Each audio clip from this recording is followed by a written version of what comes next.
অনেক যুবক আমাদের কাছে প্রশ্ন দেয়, হুজুর একটা মেয়েকে আমার খুব ভালো লাগে, মনে হয় অনেক, তারে পাইলে সুখী হব, তো আল্লাহর কাছে ওই মেয়েকে যেন আমি স্ত্রী হিসাবে পাই, এটা দোয়া করা যাবে কি না?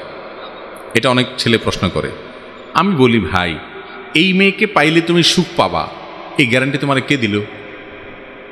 তোমার মনে বলতেছে যে এই মেয়েরে পাইলে আমি অনেক সুখে পেয়ে যাব। এই মেয়েটা পাওয়ার পর তোমার জীবনটা জীবন্ত জাহান্নাম হয়ে যাবে না, এটা তোমাকে নিশ্চিত করলো কে? হতে পারে কি পারে না? এরকম বহুত ছেলে তথাকথিত প্রেম, যেটা 2 নম্বরই আর কি, 2 নম্বরই আমি এমনি এমনি বলি না, আমি সব জায়গায় এটা ব্যাখ্যা দিই। কারণ এটা হলো ছেলেদের কিছু ফষ্টি নষ্টি করার ধান্দা, আর মেয়েদের কিছু চটপটি ফুচকা চাইনিজ বাদাম খাওয়ার ধান্দা।